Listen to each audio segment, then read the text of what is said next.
Bonjour et bienvenue dans cette semaine d'éclairs d'infos. Comme je l'ai annoncé à la fin de la vidéo de vendredi dernier, c'est un nouveau format qui arrive, avec une vidéo par jour du lundi au vendredi à midi.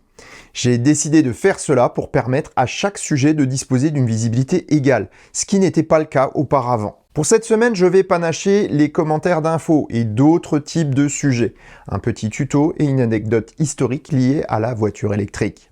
Voilà, j'espère que cela vous plaira et il est temps de passer au premier sujet.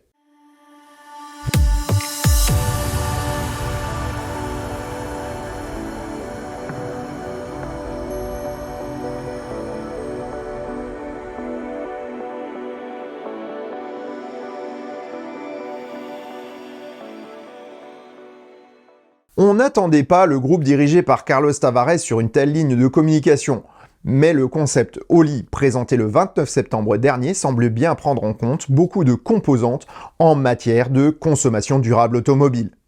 Présenté comme l'illustration d'un manifeste pour le futur de la marque, Oli est une machine à multiples vertus.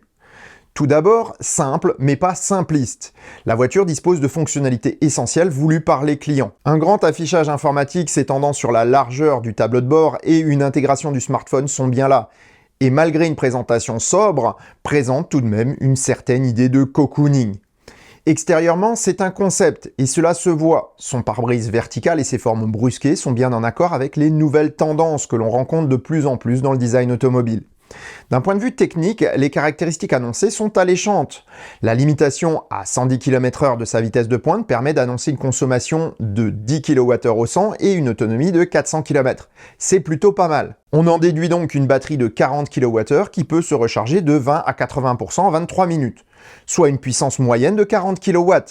Cette valeur, d'apparence limitée, est pourtant intéressante du point de vue de la longévité de la batterie, puisque cela correspond à la puissance maximale idéale, soit une fois la capacité en 1 heure, ou 1C. Si vous voulez en savoir plus sur ces chiffres, je vous renvoie vers ma vidéo sur la capacité des batteries, ici en fiche, et dans la description.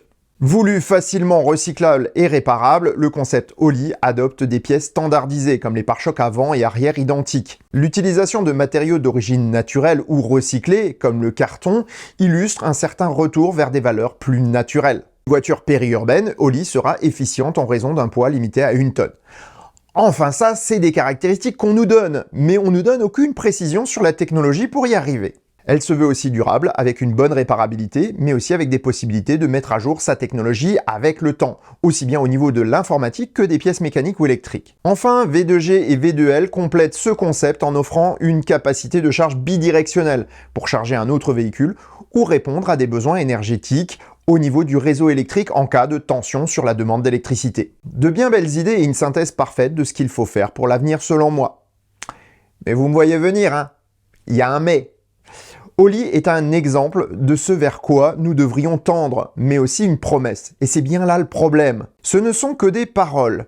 Une déclaration d'intention présentée comme un manifeste. C'est pas moi qui le dis, c'est le mot utilisé dans le communiqué de presse. Oli ne représente donc même pas encore un projet, c'est juste une vague intention à long terme. Alors que d'autres comme Tesla mettent déjà en application nombre des propositions d'Oli, Stellantis en est encore à faire reluire son image avec de belles déclarations sans se donner les moyens de faire ce qu'il faut maintenant.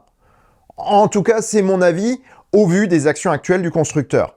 J'aimerais pourtant qu'il en soit autrement. Allez, un bon geste, monsieur Tavares. Faites-moi mentir et faites d'Oli, ou du moins de son concept, une réalité. À suivre en tout cas, demain nous parlerons d'une Corvette électrique, pas comme les autres. Et sur ces bonnes paroles, je vous souhaite bonne route et vous dis à demain pour un nouvel épisode du Choucroute Garage. Portez-vous bien, ciao.